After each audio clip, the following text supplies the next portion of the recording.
Hi, my name's Kelsey and I'm the president of the Carleton Planetary Robotics team. We're a group of students from Ottawa, Ontario, and this is our first year working to compete at the URC. The frame group is concerned with defining the envelope of the rover and providing mounting interfaces for the electronics. For our frame, we focused on ensuring parts could easily be taken apart and replaced if needed.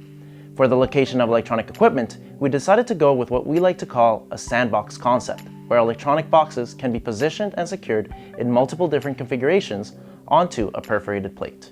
Using ANSYS Workbench, we have ensured the various parts are capable of resisting loads that will be typically found in the field.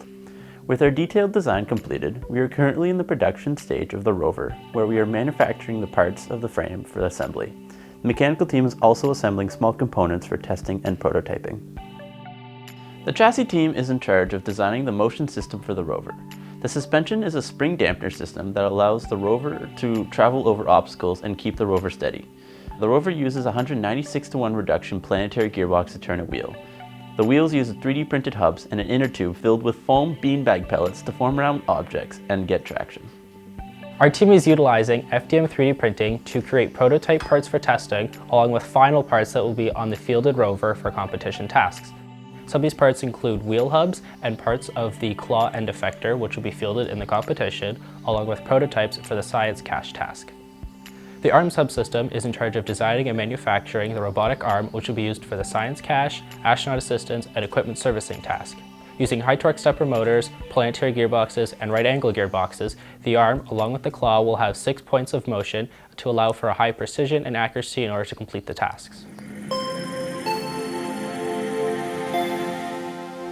The software team will be using Python scripts with ROS to control all of our onboard rover systems. We will also be using HTML and JavaScript for our user interfaces. The team has access to a Pioneer P3DX robot as a testing platform. Using this robot, we can test all of our software and sensors before our rover is actually built. Here we have the team using the Pioneer robot. We can see the team controlling the robot using our control user interface. We also have the ability to control the robot using a command queue.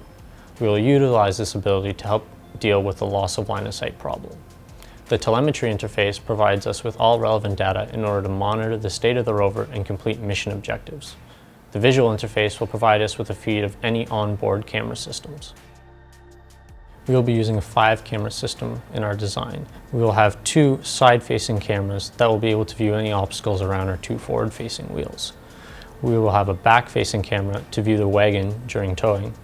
We will have a front-facing camera whose purpose is to view anywhere our arm can maneuver, as well as a mass camera that we will use for navigation and to take the panorama during the science cache task. Using these cameras, our rover will be able to handle all possible situations throughout the competition. High-resolution images will be taken with the mass cam to show stratigraphic profile and up-close view of the soil. Soil temperature, moisture, and electric conductivity will be measured using a 3-in-1 sensor. Electric conductivity levels of the soil are good indicators of the amount of salt and nutrients available, and it will also tell us something about the soil texture. Further analysis on the collected sample will serve to reaffirm our data collected on site by the rover through additional moisture and EC tests. Additionally, we will test pH to further analyze the soil and assess the possibility of water and life at the site. The science team will be responsible for the collection and analysis of the soil sample and geologic site. Currently, we have soil samples from the Utah desert area, which are being tested to gather data similar to what will be collected at the competition site, enabling a comparison as well as allowing us to calibrate our sensors. The electrical team is mainly focused on the power and communication systems. From the power side, we have a modular design that allows us to individually control and monitor up to 32 components per board.